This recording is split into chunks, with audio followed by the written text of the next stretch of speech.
Hi everyone, my name's Anjali and welcome today to our WOCY Breaks with Children and Tweens, where we are celebrating the Indian festival, the Hindu festival of Diwali, and we're going to explore it through yoga. Now this class or this story about Diwali is going to take place over 2 sessions, 2 classes, so join me for part 1. Okay, so our story starts in the old ancient city of Ayodhya in India, where we are going to find the King Dashrath. So can you give this king a nice big crown? And the main character in this story is Prince Rama, who was strong and he was powerful. Take a big breath in. And breathe out as you bring your hands down. And he was brave, breathing in and out. So, King Dashrath had 3 wives. And one of his wives, who was not Prince Rama's mum, her name was Kaikeyi, she really wanted her own son to be king. So even though Prince Rama was the oldest son, she wanted her own son to be king. So I'd like you to start moving. I'm going to tell you why in a moment. As you bring your opposite hands to your opposite knees. Sometimes this can be a bit tricky. So we're going to imagine walking away from the city of Ayodhya. This is going to be Prince Rama. And you can cross your hands as you bring one knee up to your hands at a time. Now the reason Prince Rama was walking away is because this Queen Kaikeyi, she persuaded King Dashrath to send Prince Rama away for 14 years into the forest so her own son could be king. Now, the people that went with Prince Rama were Princess Sita, his wife, and Prince Lakshman, one of his brothers. Okay, so Rama obeyed. He listened to his dad because he was a good son.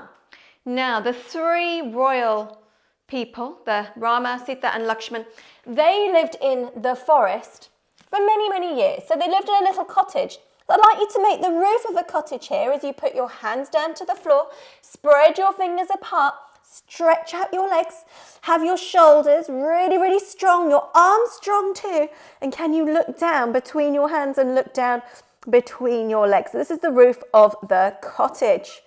Good job. Let's put our knees down to the floor as we're going to come and sit forwards because all was well and Rama, Sita, Lakshman lived happily for many years. And then one day, Sita saw this beautiful golden deer. Okay, I'd like you to sit up tall as we're going to do a deer pose in yoga. I'd like you to give your deer some ears.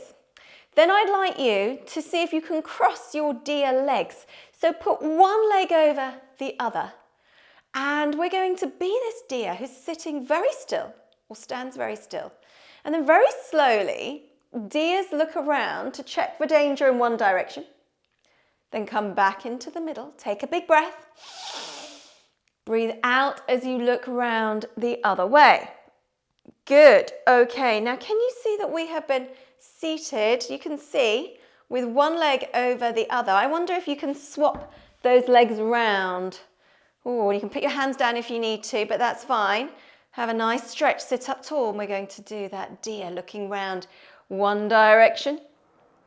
Breathe in as you come to the middle and breathe out as you twist round to the other side. Good.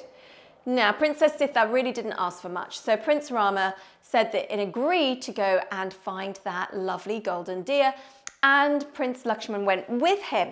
However, Rama and Lakshman knew that there was a bit of danger in the forest and so they drew a magic circle. I want you to draw as big a circle as you can, looking round as far as you can around this cottage. This was the magic circle of protection. Okay, so all was well until after Rama and Lakshman left, an old man came to the cottage looking for food. Now you might know part of this story, which is that this was not really an old man. This was the evil Ravana who's got 10 heads and 20 arms. And when Princess Sita stepped over the magic circle of protection to give him some food, he swept up, he threw off his cloak and he swept down to pick up Princess Sita and fly away with her to his island home of Lanka. Now remember, an island, this is very important. Islands are land surrounded by water.